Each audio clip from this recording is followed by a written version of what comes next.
Yo, what's up mga Katoy TV Sports? Well, ang ating pag-uusapan po Greg Slaughter. Ano na bang mga balita dyan? At yung mga nakaraang laban po, okay?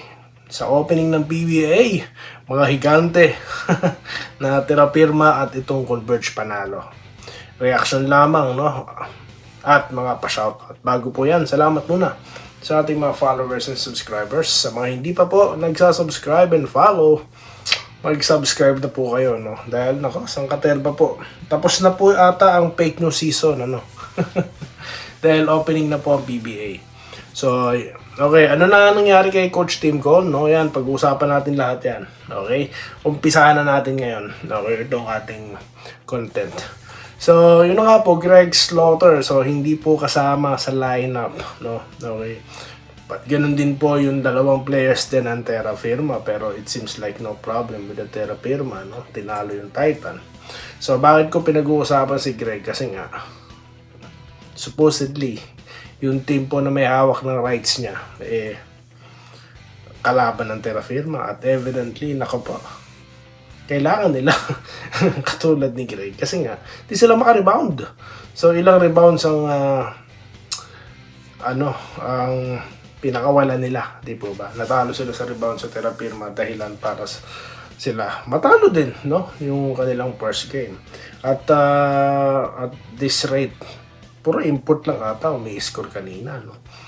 Okay. Tapos, yun na nga, pinarada ng Terra Firma ang kanilang first round pick, okay? Overall, na si Chu.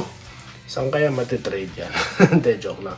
Tapos, yung kanilang import din na 7-footer, okay? Si Ali. So, maganda po ang inilaro, okay, ni Ahan Misi, si Jerick Ahan Misi, no? Okay. Alam nyo, napansin ko na to sa Magnolia. He's a leader in where? 4-point, territory. Kaya nagtataka ako, ba't hindi na to pinalaro? At tignan nyo, pag pinalaro naman, ang ganda na nilalaro, no? Okay, so, yung iba, ayan na po yung mga memes. Sa Hinebra na daw. Ewan ko. Pero tama na siya dyan. Kasi nga po kung ilalagay nyo na naman siya sa ibang team, for sure, it's either hindi makakalaro ng playing time, no? So, ganun lang naman. At least dyan, nagsashine. Hindi po ba? So, ewan ko lang, ano. Anyway, so, yan po. Greg Slaughter. So, ano po ba ang problema talaga niyan?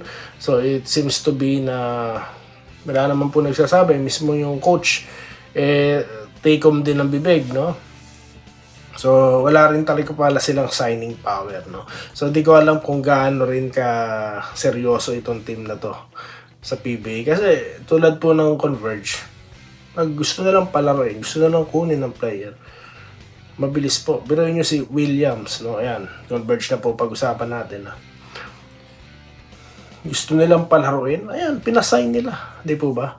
O, nung fourth quarter lang siya pinasok. Yun pala, siya po yung nag-iintay sa clearance from FIBA. So, nung nagkaroon na ng green light, tsaka na siya pinasok. Okay. So, hindi siya trip na bangkoin. May reason behind it, no? So, I think, alam nyo na yan, nabalitaan nyo na yan, kasi ilang oras na no? Ngayon, ako naman pinagkokomentuhan ko lang. So, biruin nyo, fourth quarter, wala nga siyang puntos, pero his presence has been felt, di po ba?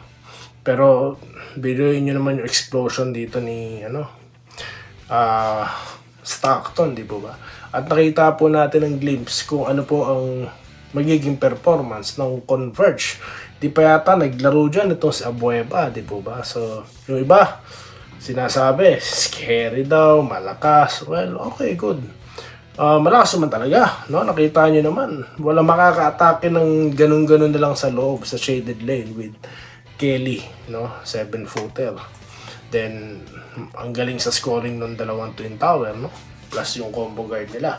So, talaga malakas sila, no? So, I'm very excited to watch them talaga sa isa pong buong laro. Lalo na pag nakalaban na nila ang Hinebra, na siyang naglag-lag po sa kanila, no? Sa nakaraang conference, no? So, tignan po natin, okay?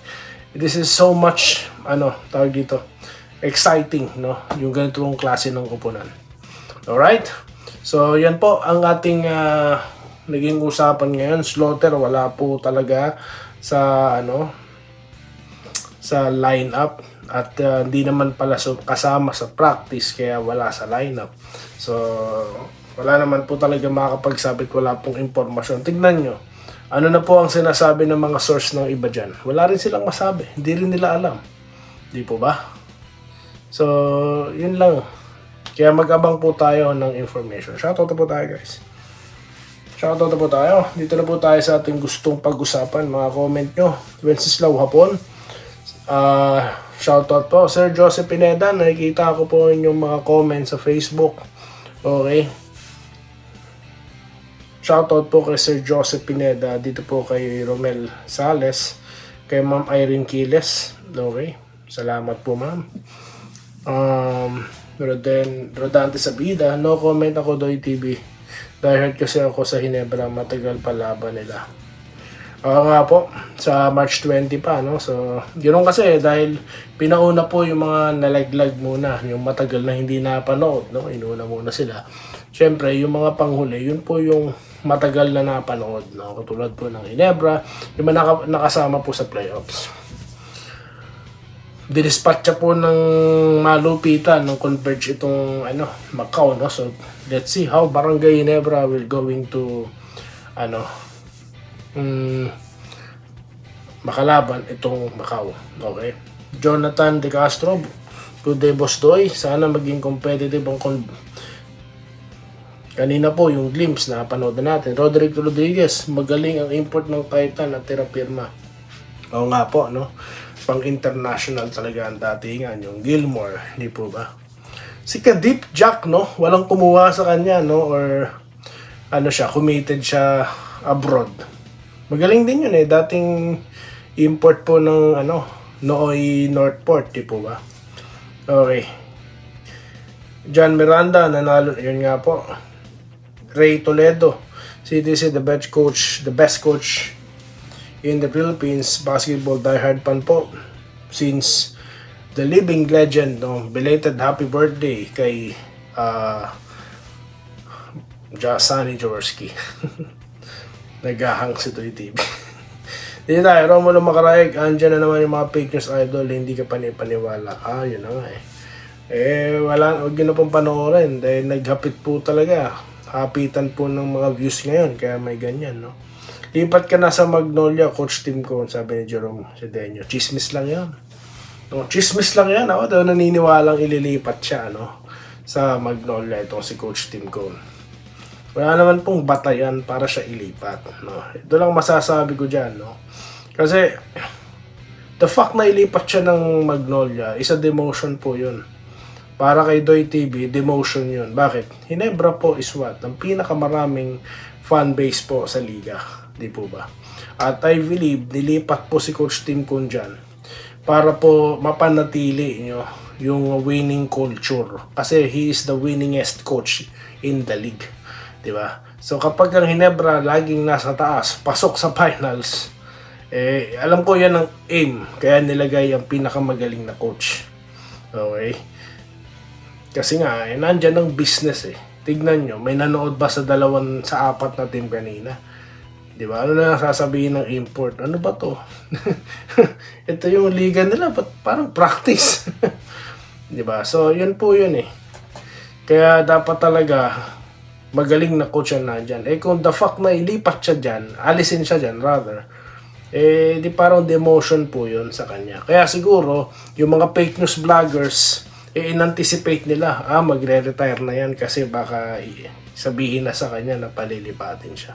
Tapos ipapalit sa kanya bagitong coach. Ibig sabihin, mas magaling sa kanya yon.